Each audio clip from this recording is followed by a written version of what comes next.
강의 말씀 듣도록 하겠습니다. 복음의 빚진 자, 이 제목으로 같이 은혜를 나누기를 원합니다. 오늘 여러분이 어떻게 보면 첫 인사라고도 할 수가 있습니다. 편지의 인사 부분인데 이 바울의 편지를 읽으면서 느껴지는 게 있어요. 뭔가 굉장히 간절해요. 간절하다는 게 뭐 다른 간절함보다는 로마 성도를 보길 원하는 그 간절함이 구절구절 이렇게 배어 있죠. 11절에 아예 이렇게 노골적으로 얘기합니다. 내가 너희 보기를 간절히 원하는 것은, 내가 보기를 원한다가 아니고 아주 간절히 너희를 보기를 원한다, 이렇게 얘기하고 있어요.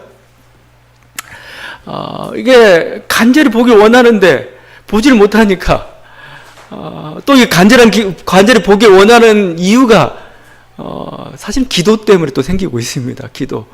기도하다 보니까 간절히 보기를 원해지는 거고, 또 간절히 보기를 원하기 때문에 또 그들을 위해서 또 간절히 또 기도하는 거, 그런 거죠. 9절입니다. 내가 그의 아들의 복음 안에서 내 심령으로 섬기는 하나님의 나의 증인이 되시거니와 항상 내 기도에 쉬지 않고 너희를 말하며, 너희를 말한다 이거죠. 항상 기도한다. 이게 신앙인들이 제일 잘 쓰는 게 기도하겠습니다. 그냥 문제를 회피하거나 그냥 누가 저 힘듭니다 그러니까 직접 도움은 줄 수 없고 기도하겠습니다. 싹 인사치레식으로 그냥 이렇게 싹 어떻게 보면은 형식적인 게, 상투적인 게 어떤 기도하겠습니다가 되는지도 모르겠습니다. 그런데 바울 씨도 아마 그랬나 봐요. 그러니까 바울이 힘줘서 말하는 게 있습니다. 하나님이 나의 증인이시다, 이건 하나님이 나의 증인이시다. 기도하겠습니다 하고 나 진짜 기도한다 이겁니다. 정말 간절히 기도한다 이거죠. 우리도 또 좀 조심해야 될 게 있습니다. 기도하겠습니다 하면 정말 기도해야 되죠. 기도해 줘야 되죠. 그리고 또 기도하되 정말 이 말이란 게 그냥 이게 거칠애가 아니고 인사가 아니고 정말 이루어질 걸 믿고, 가장 기도가 우리가 가장 큰 힘이요, 가장 큰 도움이라는 걸 확신을 가지고 여러분이 기도를 하셔야 되는 거죠. 지금 바울은 하나님이 나의 증인이시다 이거죠. 내가 너희를 위하여 기도하고 있는 것 하나님이 안다 이거죠. 내 양심도 알 뿐만 아니라 하나님도 알고 있다, 이렇게 말씀하고 있습니다. 근데 오늘 보다 보니까 바울이 이렇게 기도한다, 이게 항상 부족한 것 같아요. 하나님이 나의 증인이다 이런 표현을 쓸 뿐만 아니라 항상이란 말을 씁니다. 항상 기도하고 쉬지 않고 기도한다 이거죠. 항상 기뻐하라, 쉬지 말고 기도하라, 범사에 감사하라, 이거 있는데 항상 쉬지 말고 범사, 바울이 잘 쓰는 용어입니다. 기도할 때 특별히 항상입니다. 항상 기도하고 쉬지 않고 기도했습니다. 이게 영적인 교제죠. 바울이 자기가 복음을 전했던 그곳은 바울이 뭐예요? 그냥 나 복음 전했으니까 애 낳고 그냥 책임 안 짓는 그런 사람이 아니고, 자기가 애를 낳았어요. 그럼 뭐죠? 끝까지 책임지는데 뭘로 책임지냐? 기도로 책임지고 있습니다. 그들을 위해 항상 간구하고 있어요. 그래서 바울 편지의 가장 서두는, 인사말 다음에 가장 서두는 내가 너희를 위해 기도하고 있다 이 말입니다. 빌립보서 1장 4절입니다. 간구할 때마다 너희 무리를 위하여 기쁨으로 항상 간구함은, 그냥 간구가 아니라 항상이라는 단어가 들어있습니다. 항상 너희를 위해서 기도하고 있다 이거죠. 데살로니가 교회에 편지하면서 이렇게 말씀합니다. 항상 하나님께 감사하며 기도할 때 너희를 기억함은, 항상 기도하고 너희를 기도한다 얘기하고 있습니다. 빌레몬서입니다. 빌레몬서는 개인한테, 빌레몬이라는 개인한테 쓴 편지인데 여기서 이렇게 표현합니다. 내가 항상 내 하나님께 감사하고 기도할 때 너를 말함은, 항상입니다. 항상. 그러니까 이게 그냥 상투적인 표현이야, 그게 아니란 말이죠. 그냥 기도한다, 이게 의례적인 게 되다 보니까 바울이 이 말을 붙여야 정말 너희를 위해 내가 얼마만큼 간절한지, 너를 위해 얼마만큼 기도하고 있는지 이 말을 할 수가 있는, 이게 어떤 그런 의도가 담겨있죠. 항상 쉬지 말고, 이게 바울이 자기가 목양했던 자기 성도들을 향한 그 모습이 어떻게 보면 저나 목회자들에게 오히려 더 큰 도전이 되는, 저는 항상은 못하는 것 같습니다. 근데 일주일에 한 번씩은 해요. 근데 여러분에게 항상, 그래서 어떻게 보면 제가 이 말씀 준비하면서 조금 부끄럽더라고요. 지금 계속 해야 되는데 이게 좀 부족한 모습들이 많이 보여요. 좀 바울에게서는 항상이란 항상, 바울이 때로 이렇게 성도들을 막 책망하고, 때로는 같이 기뻐하고, 때로는 분노하고 그러는데, 이유가 어디 있느냐? 항상 기도했기 때문에 그래요. 기도한다는 건 뭡니까? 오늘 말씀이 보게 되면 이렇게 되어 있어요. 내가 이렇게 섬기는 한 내가 항상 기도에 쉬지 않고 너희를 말하며 됐는데, 너희를 기억하며입니다. 기억하며. 기도한다는 건 뭐예요? 생각한다는 거죠. 항상 머릿속에 있어요. 그래서 영적인 교제입니다. 영적인 교제. 우리가 코이노니아 표현하잖아요. 코이노니아. 우리가 성도의 교제를 믿사오며 할 때 그 교제 중에 여러 가지 또 물질적인 나름도 교제지만 가장 중요한 것 중에 하나가 영적인 교제입니다. 기도를 통해서 영적인 교제입니다. 그러니까 이렇게 기도하고 생각하다 보면 권리가 생겨요. 화를 낼 수 있는 권리가 생깁니다. 사랑하기 때문에 그런 거죠. 사랑하기 때문에 열심히 기도했는데 기도하니까 뭔가 그래서 여러분 제가 뭐 한 번 기도한다고 했지만 항상 여러분 저희 마음속에 있습니다. 오늘 일주일에 여러분 한 번씩 만나는데 오랜만입니다. 물론 이제 세상에서는 이게 오랜만에 안 되고 뭐 이렇게 일주일에 한 번 만나도 대단한 거 됐지만 오랜만인가? 오랜만이지 않아요. 왜냐 항상 머릿속에 있고 마음속에 있고 그런 속에서 만나다 보니까 뭐예요 이게? 마치 그냥 가까운 사람처럼 보여요. 뭐 상대방은 뜬금없을지 모릅니다. 뭐 언제 보였는지 우리 김영근 권사님도 오래 보였지만 우리 항상 기도하다 보니까 뭐예요? 가까이 있는 것처럼 보여요. 이렇게. 그래서 그냥 친근하게 몇 달 동안 못 봤는데 그게 아닌 거죠. 사랑하기 때문에 기도가 더욱더 사랑을 북돋우고 또 사랑하기를 또 기도하고 그러면서 권리가 또 생기는 거죠. 그래서 이게 로마 성도라는 건 사실은 바울이 아는 사람도 몇 명 있지만 모르는 사람이 대부분입니다.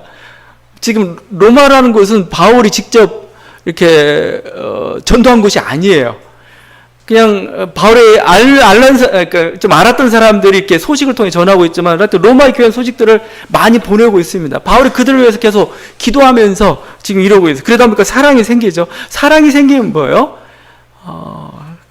그들이 기뻐하는 그것이 로마 성도의 기쁨이 자기 기쁨이 되고 있죠. 로마 성도들이 잘 되는 게 자기 행복입니다. 자기의 감사 제문 8절이죠. 너희 모든 사람에 관하여 내 하나님께 감사함은 너희 믿음이 온 세상에 전파됨이로다. 지금 막 로마 성도 믿음이 전파된다는 것은 어떤 핍박 속에서 믿음을 지킨다는 말입니다. 어떤 유혹 속에도 믿음을 지킨다는 말입니다. 그리고 그 교회가 성장하고 있다는 말입니다. 계속 믿는 사람들이 많아지고 있다는 말이죠. 근데 그게 너무 기뻐요. 기쁜데 뭐요? 하나님께 자기가 자기 일도 아닌데 자기 일이 돼요. 왜? 기도했기 때문에 그래요. 기도하면서 그들의 모든 게 바울의 것이 되어버렸습니다. 그러니까 여러분이 기도하면 돼요. 여러분이 한 번이라도 김정은을 위해서 기도해보고 여러분이 한 번이라도 트럼프를 위해서 진심으로 기도해본다면 그를 사랑하게 될 겁니다. 기도라는 게 사실은 무서운 겁니다. 근데 여러분이 진심으로 아니 믿음으로 기도하지 않기 때문에 뭐죠? 그냥 이게 또 뭐 그래서 하여튼 뭐 항상 미운 사람만 남아 있는 거죠. 또 사랑하면 가장 좋은 걸 주기를 원하죠. 그래서 11절이죠. 내가 너희 보기를 간절히 원하는 것은 어떤 신령한 은사를 너에게 나누어 주어 너희를 견고하게 하려 함이. 어떠한 신령한 은사를 너에게 좀 주고 싶다 이겁니다. 지금 나 막 가고 싶어. 너를 막 만나고 싶어. 지금 막 맛있는 게 있어요. 아주 좋은 게 있습니다. 여러분 사랑하면 어떻게 돼요? 그 사람한테 갖다 주려고 해야 돼요. 자기 혼자 몰래 먹고 있으면 약간 사랑하는 거 아니고 뭔가 사랑이 좀 이상한 사랑이에요. 가장 좋은 거 있으면 주고 싶은 거죠. 나 어떤 신령한 은사를 주고 싶다. 근데 신령한 은사가 뭘까 가지고 항상 이렇게 학자들이 이렇게 얘기해요. 이건 신령한 은사는 성령이다. 신령한 은사는 뭔가 성령의 은사를 얘기할 거다. 이 신령한 은사라는 것은 아마 복음 그 자체다. 뭐 영적인 선물로 이렇게 번역할 수도 있으니까요. 근데 확실한 건 하나는 있습니다. 돈은 아니라는 겁니다. 물질은 아니라는 겁니다. 물질은. 이들에게 지금 바울이 주길 원하는데 물질이 아니에요. 어떤 영향력도 아닙니다. 야, 내가 로마의 유력한 관리 알아. 그것도 아닙니다. 내가 어떤 권력을 가지고 있어. 그것도 아닙니다. 내가 너희가 어떤 행운이나 너희가 어떤 뭔가 좋은 어떤 뭐 새로운 어떤 법이나 뭔가 이런 거 너희에게 기회를 주겠다. 그것도 아닙니다. 여기에 신령한이라는 거죠. 신령한 건 영적인 거라면 돼. 영적인 것, 성령적인 것, 하나님적인 것 이렇게 얘기하고 있어요. 그럼 보이지 않는 겁니다. 보이지 않는 거고, 오히려 저는 이렇게 뭐 성령이 될 수도 있고 뭔가 성령의 은사가 될 수도 있고 복음도 될 수도 있고 뭐 그렇다고 생각합니다. 근데 하여튼 바울이 보기에 가장 좋은 게 뭐냐 이거예요. 예수님도 그런 얘기 했습니다. 제자들이 구하고 자꾸 두드려라 이거예요. 그러면 하나님께 네가 구하고 자꾸 두드리면 가장 좋은 거 주신다라고 얘기했어요. 가장 좋은 게 뭐냐? 예수님은 성령이라고 얘기해요. 성령. 여러분 성령인가요? 아니죠. 차라리 티켓을 한 장 주시든지 아니면 뭔가 기회를, 뭔가 돈을, 물질을 뚜렷한 걸 주시든지, 이게 사람이 뭘 중요시 여기는가가 여기에 관심이 있는 것 같아요. 그거 아니라는 거예요. 그건 쓰다가도 없어지고 다 사라져버리는 거고 영원하지도 않은 거고 너의 영혼에 도움이 안 된다 이겁니다. 진정한 너의 영혼이 도움이 되는 게 뭐냐? 영원한 게 뭐냐 이거죠? 신령한 거라고 표현하고 있습니다. 영적인 거라고 표현하고 있어요. 그걸 주기를 원한다 이거죠. 바로 이렇게 기도하고 또 사랑하다 보니까 모든 걸 주기를 원하고 그러다 보니까 뭐예요? 결국은 뭐예요? 보기를 원한다 이겁니다. 가기를 원한다 이거예요. 우리가 기도하고 안 가고 뭐 기도로 끝나고 그게 아니고 바울은 끊임없이 보기를 원한다 표현하고 있습니다. 10절에 어떻게 하든지 이제 하나님의 뜻 안에서 너에게로 나아갈 좋은 길을 얻기를 구한다 이거죠. 어떻게 너희들한테 갈 수 있을까? 그 좋은 길, 좋은 길이라는 건 좋은 시간, 방편, 환경, 그 모든 게 다 여건이 돼야 되는데 지금 여건이 잘 안 돼요. 13절에 형제들아 내가 여러 번 너희에게 가고자 한 것을 너희가 모르기를 원하지 아니하노니 지금까지 길이 막혔다. 여러 번이나 표현하고 있습니다. 바울의 선교 과정을 보면 그렇게 긴 선교 과정은 사실은 아니에요. 이렇게 길진 않아요. 물론 10여 년 가까이 되다 보면 길다고 할 수 있겠지만 하여튼 여러 번 가려고 했는데 막혔다 이겁니다. 여러 가지 정치적 상황이 안 좋았어요. 아니면 뭔가 급한 일이 생겼어요. 뭔가 하여튼 뭐가 부족했어요. 그래서 가려고 했는데 계속 막혔다 이거겠습니다. 여러분 편지라는 건 여러분이 바울 서신서를 계속 읽다 보면 그런 거 보입니다. 편지를 왜 쓰냐 이거예요. 편지 쓰려고 쓰는 게 아닙니다. 못 가니까 마지 못해서 어쩔 수 없이 쓰는 게 편지예요. 내가 너희를 가기 원하는데 내가 가지 못한다. 그러니까 내가 편지를 대신한다. 바울의 마음 뭐예요? 가길 원해요. 가서 말하길 원하고 가서 아픔을 나누길 원하고 거기에 직접 말을 전하길 원하고 이런 거죠. 실제 사랑이라는 게 뭐냐 이거요. 사랑이라는 게 가는 거고 함께하는 게 사실은 사랑입니다. 이런 말 있죠. 머리 좋은 것이 마음 좋은 것만 못하고 마음 좋은 것이 손 좋은 것만 못하고 손 좋은 것이 발 좋은 것만 못하다 이거죠. 이 말의 뜻이 무엇입니까? 발이 최고래요. 발이라는 게 뭐예요? 결국 부지런히 가서 함께 하는 거죠. 뭔가 손으로 돕는 것, 머리 써서 그래 내가 마음으로 함께해, 내 마음으로 아파해. 그것보다 뭐죠? 어리석지만 아니면 그게 어리석은 사랑일 수도 모릅니다. 어떻게 보면 그냥 막 불편할 수도 있는 그런 거겠지만 함께 있는 거, 이게 진정한 사랑이고 이게 뭐 진정한 그 사람에게 위로가 된다는 겁니다. 위로가. 참 이게 쉽진 않죠. 왜냐하면 현대인일수록 만남의 가치를 잃어버렸어요. 우리는 뭐죠? 결혼식이든 장례식이든 뭔가 뭐든 그냥 계좌번호 찍어줄게 보내 이거죠. 사람 올 필요 없고 우리도 그러죠. 가서 뭐 그냥 먹고 뭐 이렇게 돈 쓰느니 그냥 그래 저기 도움돼도 돈만 주고 말지. 우리의 어떤 사랑이란 게 이렇게 되고 있죠. 근데 계속 어떤 그 성경에서나 또 계속 우리들 경험 속에서 얘기하는 건 뭐냐면 사랑이라는 건 뭐냐? 함께 하는 데서부터 시작이 되는 겁니다. 함께 한다는 것. 함께 한다는 게 뭐예요? 사실은 거기서부터 어떤 위로도 뭔가 어떤 기도 제목도 그래요. 여행이 왜 필요합니까? 여행. TV 보면 다 나오고 사진 보면 다 보이는데 아니에요. 여행 가면 달라요. 여러분 여행 가서 전체적인 그림이 보이고 하나를 만져보고 하다 보면은 느끼는 게 달라요. 애정도 달라지는 거고 보는 거 다 달라지는 거죠. 사람도 마찬가지입니다. 만났을 때 뭐죠? 뭔가 사람 자체가 사실은 위로가 돼요. 사람 자체가. 그게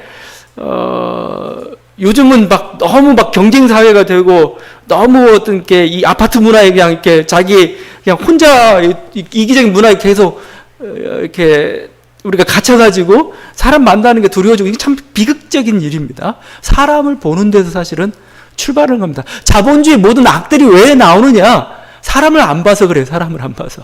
내가 사람을 봤으면 뭐예요? 그렇게 악한 짓 못합니다. 김정은하고 트럼프도 만나야 돼요. 만나야 서로를 이해를 하고 거기서부터 출발을 하는 거죠. 내가 널 의심하고 있는 게 뭐다 이거죠. 나도 똑같이 너에게 대해서 의심하고 있다고. 서로 통하고 그러면 우리 어떻게 해야겠나 이렇게 되는 거죠. 뭐 만나더라도 뭐 그냥 아무 생각 없이 그냥 자기 말만 하고 난 다음에 뭐 그건 뭐 만나면 의미는 없겠지만 하여튼 만나는 겁니다.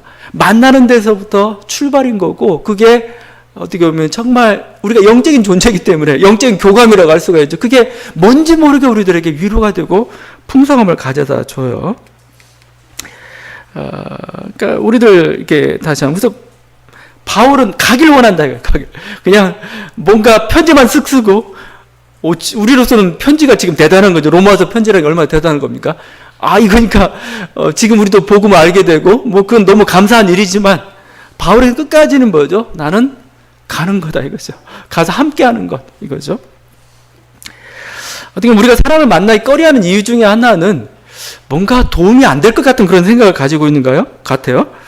오늘 보면 바울은 아주 자신감이 넘칩니다. 내가 줄 게 있다 이게 줄게 너에게 복음도 주고 신령한 은사도 주고 나는 너에게 충분히 도움이 된다 이건데 여러분은 충분히 도움이 됩니다. 실제 사람을 만나러 나는 아무것도 없는데 줄 게 없는데 아닙니다. 여러분 옆에 있어주는 것 자체가 여러분에게 위로가 되고 여러분과 그 만남을 통해 그 사람의 어떤 변화를 줄 수도 있는 거고 그 만남이 어떻게 보면 그에게 뭔가 정말 어떤 도전이 될 수도 있는 겁니다. 이를 통해서 뭐죠? 그 사람도 성숙해가고 그 사람도 뭐죠? 참된 생명의 길을 쫓아가는데 여러분이 도움이 됩니다. 여러분 그래서 하나님의 천사예요. 실제적으로 하나님의 천사. 여러분 그냥 갈 때 누구를 만나러 갈 때 뭔가 그냥 뭐 떡고물 얻어먹을 그런 데 가지 말고 여러분이 정말 필요로 하고 사랑하는 사람 만나는데 여러분 갈 때 그냥 가지 마세요. 여러분은 충분히 뭔가 줄 수 있어요. 여러분 하나님의 천사로서 가는 거죠. 그리스도의 사람으로서 그리스도의 군사로서 그리스도의 사제로서 여러분 가는 겁니다. 여러분의 말 한마디 여러분의 어떤 그 만남 한마디는 충분히 의미가 있고 충분히 많은 영향을 주고 있습니다. 여러분이 그 확신을 가지고 이렇게 갈 수 있기를 바라요. 그래야 우리들이 만남을 사실은 두려워하지 않을 겁니다. 하나님의 이름으로 갈 때 우리의 발과 우리 입을 통해 하나님께서 말씀하실 거죠. 바울은 그래서 어떻게 보면 그냥 만나길 원한다 이겁니다. 계속 얘기하고 있어요. 바울이 이처럼 로마 교회에서 이렇게 사랑하고 또 간절히 보기를 원하는 이유는 뭘까? 왜 바울로 하여금 바울은 어떻게 보면 가시 같은 사람입니다. 굉장히 분노의 사람이고 폭력적인 사람이었어요. 스데반 죽이고 다메섹까지 가가지고 막 자기 이상과 이념과 맞지 않는다고 그 반대하는 세력들을 막 진멸하고 이랬던 사람입니다. 근데 그 사람을 온유하게 만들고 사랑하게 만들고 간절하게 만드는 게 뭐냐? 복음 때문에 그랬습니다. 복음 때문에. 14절이죠. 헬라인이나 야만인이나 지혜 있는 자나 어리석은 자에게 다 내가 빚진 자다. 나는 빚진 자랍니다. 빚진 자. 빚졌다는 건 뭡니까? 여러분 빚진 자의 고통을 한번 경험을 해보신 분들은 알 겁니다. 막 항상 뒤에 뭐가 있어요. 뭐가 있어가지고 이게 찜찜해요. 찜찜해.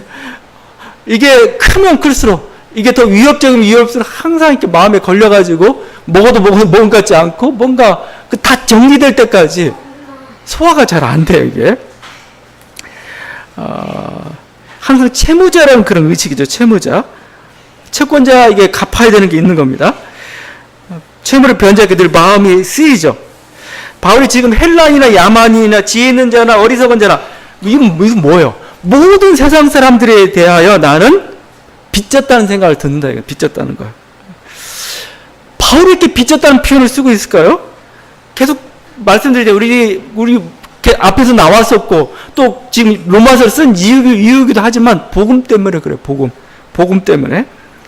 이 복음 그리스도죠. 그리스도 때문에 자기가 죄와 사망에서 벗어났죠. 구원을 받게 되었습니다. 참 생명을 얻게 되었습니다. 하나님 앞에 설 수 있게 되었고 하나님의 자녀가 되었습니다. 이렇게 분노의 사람이 사랑의 사람이 되었습니다. 인생이 허망한 것에 투자하지 않고 뭐죠? 정말 참된 보람 있는 것, 의미 있는 것, 참 생명과 참 진리를 추구하는 그런 인생이 되었습니다. 그러니까 자기 인생 속에서 결정적인 게 되었어요. 오죽했으면 막 내가 그리스도 얻는 이 하나를 위해서 달려간다 표현하고 다 모든 다 배설물처럼 자기 인생의 의미가 여기서부터 다시 시작이 되었던 거. 이게 복음입니다. 그래 이 놀라운 일이 어떻게 일어났습니까? 자기 노력으로 냈습니까? 내가 어떤 대단한 결단을 해가지고 된 겁니까? 아니죠. 은혜로 되었어요. 은혜로. 값없이. 어느 날 갑자기 값없이 다메섹에서 느닷없이 나를 찾아온 그 예수 그리스도 그 한 사람 때문에 일어난 그 놀라운 일이었던 거죠. 예수 그리스도 믿는다는 단 한 가지, 이 단순한 이유, 그리고 그런데 불구하고 이 엄청난 선물을 받았다는 거죠. 여러분이 너무나 엄청난 선물을 값비싼 것을 받고 나면은 뭔가 부채의식 같은 게 생깁니다. 여러분 로또가 1등 자리가 탁 터졌다고 봐요. 갑자기 이 돈 나 혼자 먹으려면 너무 힘들어요. 너무 이거 부담 가요.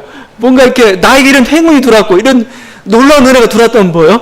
뭔가 이렇게 다른 사람을 좀 써야 되는 느낌이 들어요. 누가 여러분의 생명을 구원해 줬습니다. 생명을 누가 구원해 줬는데 그냥 아무렇지도 않다는 짓 살고 있어요? 그건 조금 이상한 겁니다. 내가 죽을 뻔했는데 살아났다 이거죠?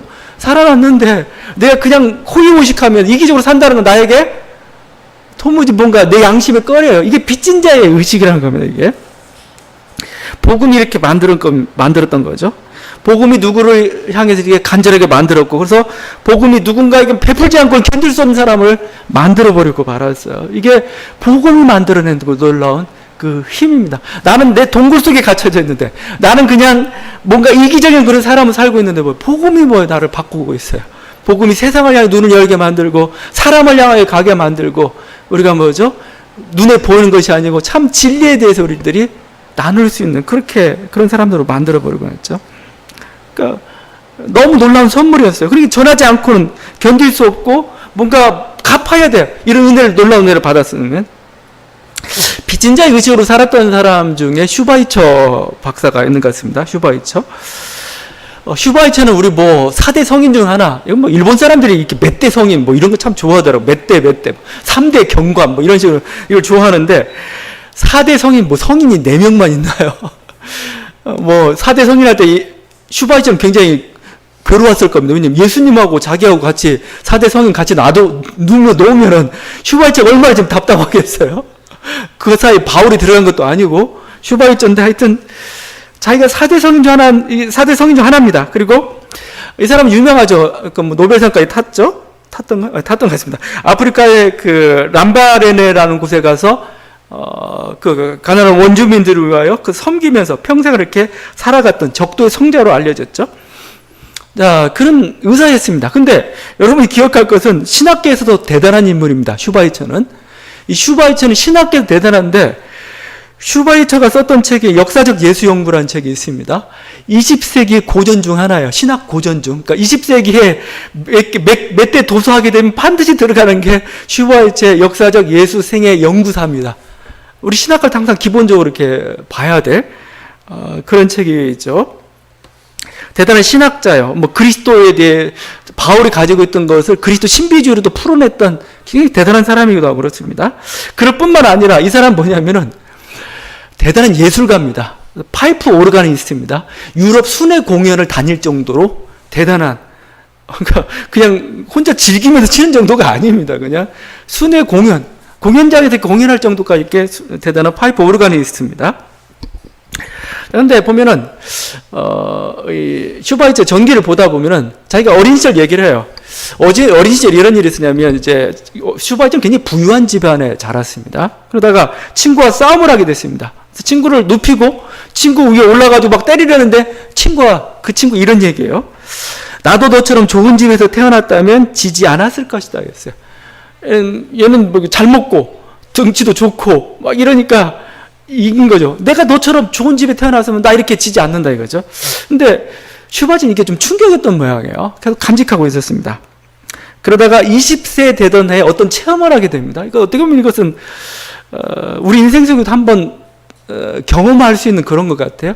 뭔가 내 인생에 뭔가 어떤 결정적 체험하는 순간이 있습니다. 자기 인생의 어떤 목표, 비전들이 보이는 순간이 있는데 아마 이날이었던 것 같습니다. 슈바이처가 20세 어떤 체험 가운데 결단하게 됐는데 그때의 모습을 이렇게 기록하고 있습니다. 1896년 맑게 갠 어느 여름날 아침 나는 균주바하에서 눈을 떴다. 아마 고향인 모양이요. 그날은 성령 강림절이었다. 성령 강림절이면 우리 지난주인데요. 하여튼 성령 강림절이었다. 그때 순간적으로 이런 생각이 스쳐갔다. 이런 행복을 당연하게 받아들일 것이 아니라 그 보답으로 남에게 무언가를 베풀어야 한다는 생각이 들었다. 나는 생각을 거듭한 끝에 30살까지는 학문과 예술을 위해 살고 학문과 예술입니다. 예술을 위해 살고 그 이후에는 인류에 직접 봉사하며 살리라 결심하였다. 그죠? 이 결심대로 30살까지는 정말 자기를 위해 열심히 살았습니다. 신학 공부하고 열심히 예술하고 그렇게 살았습니다. 근데 30세에 결단하게 되는데 의학 공부를 시작합니다. 이 사람이 의학 공부를 하고 싶어서 한 게 아니었어요. 원래는 그냥 선교사로 나가려고 그랬어요. 선교사로 나가려고 했는데 독일 교회가 안 받아줬어요. 왜냐면 너 신학이 좀 이상하다 그죠? 역사적 예수생의 탐구사가 조금 약간 자유주의 경향도 좀 있다 뭐 이런 식으로 막 하면서 너 신학이 좀 이상하다라고 이렇게 몰아붙였습니다. 그러다 보니까 이 사람이 아프리카 저쪽은 가야 되니까 어떻게 할까 하다가 그럼 의사 되겠다 그죠? 의사 돼가지고 이걸로 저들을 봉사하겠다 하고 갔던 것이죠. 빚진 자의 의식이죠. 그러니까 이게 많은 은혜를 받았기 때문에 뭔가 은혜를 갚아야 된다는 이거죠. 참 우리 사회나 우리 민족이 제일 부족한 게 빚진 자의 사실은 의식입니다. 감사 의식이죠. 은혜의 의식이죠. 막 전부 내 손으로 벌었지 국가가 나를 위해서 뭘 해줬어? 내 손으로 당신들이 뭐 해줬어? 우리가 실제 이렇게 얘기하고 있지만 사실은 국가의 힘이 있었어요. 실질적으로 어떤 시장이나 어떤 환경이나 아니면 내가 열심히 벌므로써 그 때문에 또 손해본 사람도 있습니다. 나는 열심히 부동산 투기해가지고 이렇게 재산을 증식해 갔는데 그 과정 속에서 소외된 사람들, 또 그 과정 속에서 손해를 입은 사람도 사실 있었어요. 그걸 딛고 나는 이 자리를 차지한 거죠. 근데 우리는 그런 어떤 은혜, 감사의식이 없습니다. 그러니까 감사의식이 없기 때문에 사회가 힘들어요. 우리 사회가 항상. 그러니까 여기서 나오는 게 갈등이고 분열이죠, 분열. 내 것, 이게 아주 너무 강해요, 너무. 이게, 이걸 좀, 해야 돼요. 그래서 우리, 그래서 필요한 게 공동체 의식입니다. 그런 거죠. 젊은 청년들이, 그러니까 유럽의 청년들이, 뭐 유럽의 청년 아니더라도 어떤 유럽 사람들은 세금을 많이 내요. 세금을 많이 내면서 어떤 불평이 생길 텐데, 그렇지 않아요. 왜 그러냐고 이렇게 보니까 자기는 젊은 시절에 국가로부터 혜택을 받았다는 겁니다. 등록금 면제, 그 다음에 뭐죠? 여러 가지 그 과정 내 필요한 것들을 국가가 다 채워줬다는 겁니다. 이제 내가 이제 돈 벌 위치가 되었으니까 그 다시 갚는 건 당연하다 이거죠. 이게 사실은 공동체 의식이죠. 뭔가 연약하고 힘들 때는 공동체가 받쳐줘야 되죠. 그들이 나갈 길을 제시해주고 뭐죠? 그들이 어느 정도 성장하면 다시 다른 사람을 돌봐줘. 이렇게 해서 서로가 함께 잘 사는 겁니다. 근데 우리는 뭐죠? 그냥 자기 힘으로 하다 보니까 얼마나 힘들어요. 그래서 거기에 경쟁에 승리한 사람들은 그냥 정말 승리자 되는 거고 남은 전부 패배자 돼가지고 막 실망하고 이게 우리 사회를 힘들게 만든다는 겁니다. 이런 빚진 자의 의식, 사실은 공동체 의식 이런 게 사실은 굉장히 필요해요. 바울이 그렇고 슈바이처가 그렇고 이랬다는 겁니다. 이 복음이라는 건 결국은 바울은 빚진 자로서 이렇게 나아갔는데 이렇게 빚진 자로서 은혜를 전하게 되면 또 다른 빚진 자를 만들어내요. 우리가 제가 공동체 의식 얘기했듯이 사회를 얘기했듯이 바울은 빚진 자로서 복음을 들고 나갔고 또 복음의 은혜를 받은 사람 또 다른 빚진 자가 돼가지고 다른 사람을 또 사랑해야 될 의무가 생기는 겁니다. 나중에 15장에 가게 되면 바울이 로마는 가길 원하는데 로마에 가기 전에 예루살렘 잠깐 들려야 돼요. 근데 예루살렘 들려야 되는데 왜 예루살렘 들려야 돼? 여러 가지 이유 중에 중요한 이유 중에 하나가 헌금을 가지고 와야 됩니다. 이방인 교회가 예루살렘 교회를 위해서 헌금한 게 있어요. 이 헌금을 자기가 전해주러 가야 됩니다. 그런데 헌금에 대해서 얘기하면서 이런 얘기합니다. 로마 15장 27절인데 저희가 기뻐서 하였거니와 또한 저희는 그들에게 빚진 자니 만일 이방인들이 그들의 영적인 것을 나눠 가졌으면 육적인 것으로 그들에게 섬기는 것이 마땅하니라. 뭐죠? 지금 이방인들 유대인들로부터 영적인 것을 빚졌어요. 빚졌다는 표현을 쓰고 있습니다. 왜냐하면 유대인으로도 복음이 나왔기 때문에. 그럼 뭐요? 우리는 복음을 얻었어요. 우리는 은혜를 받았으면 갚아야 되죠, 뭔가. 이게 또 하나의 빚진 자의 의식이죠. 어떻게 갚느냐 이거요. 그게 헌금이었다는 겁니다. 물질적인 거. 저긴 뭐죠? 영적인 것을 이쪽은 물질적으로 갚았다라고 이렇게 표현하고 있어요. 그러니까 어떻게 보면은 바울은 뭐라고 합니까? 그렇게 섬기는 것이 마땅하다 얘기하고 있어요. 마땅하다. 여러분이 그래서 교회에서 이렇게 은혜 받고 헌금하고 오는 거 저는 괜히 어쩔 땐 좀 어떻게 이럴 수가 있을까? 여러분 동창회 회비 내는 거 얼마나 아까워요. 어디 회비 내는 거 너무나 아까운데 교회에서 막 11조 내고 너무나 이렇게 하니까 너무 죄송스러울 때가 있어요. 그 좋은 그거 엄청난 걸 어떻게. 그러다 오늘 또 다시 한번 이 바울의 말을 읽으면서 좀 그 미안함, 부담감 좀 내려놓습니다. 영적인 것을 좋은 걸 받았다는 거죠. 거기에 대해서 뭔가 어떻게 하나님께 보답하네 이거예요. 우리들에게 있어서. 그게 사실은 필요한 거죠. 복음이 이렇게 만들어 버리고 있습니다. 제가 이런 고백을 하고 또 우리들이 그걸 아까워하는 이유는 뭐죠? 아직도 복음이 얼마나 소중한지, 하나님을 내가 안다는 것, 그리스도를 안다는 것, 그리스도를 경배한다는 게 내가 얼마나 소중한지를 우리는 지금 사실은 모르고 있기 때문에, 그 가치를 잘 모르기 때문에 사실은 그런 아까운 마음이 들고 있는지 모르겠어요. 바울이 그 빌레몬이라는 사람에게 편지를 썼습니다. 편지를 썼는데 빌레몬서는 딱 한 장이죠.